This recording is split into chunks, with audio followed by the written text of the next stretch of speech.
Well, actually, in today's video, I'm going to have a look at where next week to 10 days in today's video. It's going to take us in towards the second week of July. So we're going to more or less go to around the 7th of July with this update. It looks like westerlies are coming in this week. They'll be bringing bouts of rain, and I think they're in for some time, actually. The model's looking very unsettled, even going out into next week through towards the second week of July. Looks like the westerlies are going to hold sway. So it's not a great outlook really for a high summer. Of course, July into mid-summer, it's not a great outlook. Looks very changeable. And one saving grace about this June is that temperatures have been holding up quite well. But I think over the coming weeks, 10 days, we're looking at quite cool temperatures, probably going a bit below average as we go through into July. So it isn't a very good outlook, I'm afraid. Well, very on with that, just say about the ads. There's links to articles on all of the pages. Have a browse through widgets and click through the links if there's any articles that you're interested in. Thanks so much for doing that. This video adds most of the pages which open up content when you watch them, it grows back up again, and it helps to pay for gasworthins.com. So we'll start off with the 500 millibar height anomalies. We've got the E70F on the top and the GFS is on the bottom. We'll have a look at that in a moment. 500 millibars, 80,000 feet is an area in the atmosphere with high pressure, low pressure being moved around by a jet stream running above. Blue extrapolates to low pressure, red and orange to high pressure. And these are mean flow charts next week to 10 days. So this takes us up to the 7th of July. Well, no prices. Guess what's going on here on the ECMWF chart? We've got blue colours to the north and west of the country. The tight lines, which is the jet stream, coming through the country.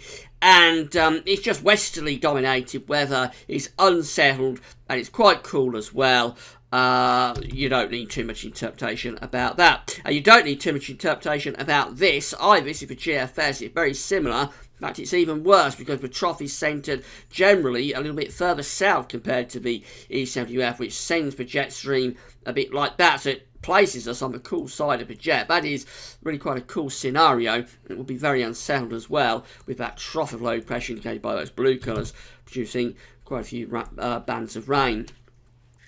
These are the GFS temperature and precipitation ensembles for the next 2 weeks. The red line here is the 30-year temperature average.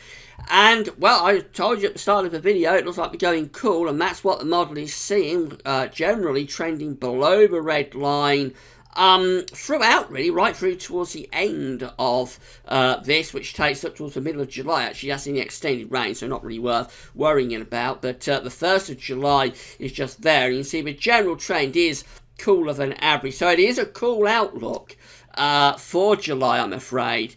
Temperatures really do look quite poor there as we're going into next month. And there's rainfall spikes as well. So really from start to finish, just here over to here, we've got plenty of rainfall spikes there, indicating bands of rain and showers coming through. A cool and unsettled looking ensemble, if ever there was one.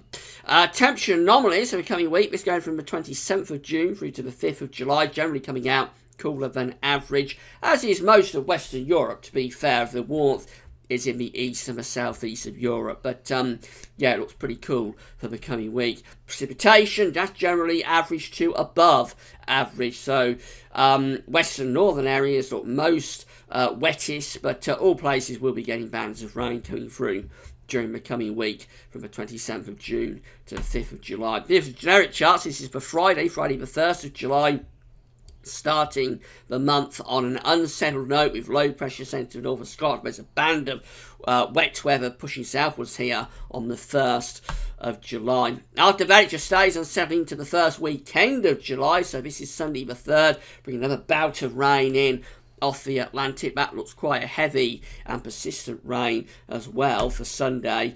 We go through to the start of next week. This is Monday, and we're building up just a little bit of a transient ridge there from the southwest, but it doesn't really last, and that pulls back into the Atlantic through the course of next week, allowing further rain bands to push down from the north, albeit probably quite showery. And this takes up to day 10, which is Thursday the 7th of July, with low pressure very much in control. The ECWF is very similar, unsettled to start July, with low pressure north of Scotland bringing a band of wet weather down across the country. It stays unsettled into the first weekend of July. This is Sunday the 3rd, with another system moving in off the Atlantic, probably bringing quite a bit of wet weather.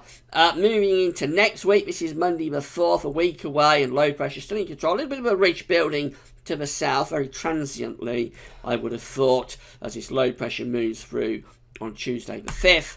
And then we end up on day 10, which is Thursday the 7th of July, with another area of low pressure knocking on the door. So that's probably bringing in a lot of heavy rain on the 7th of July. And you can see there is further low pressure downstream there. If we go down the Atlantic, head towards Newfoundland, which is over here. That's sort of a breeding ground for low pressure systems. More low pressure is waiting in the wings. So this looks like it's quite an entrenched pattern that's setting up to these westerly winds. And, well, doubts certainly about how the weather's going to be playing for the first part of July, I would have thought. If you want nice weather, and if you want dry and warm weather, it looks pretty cool, pretty unsettled, and those westerlies look quite entrenched. So this could go on for some time, actually, into July. That's it. Thanks for watching.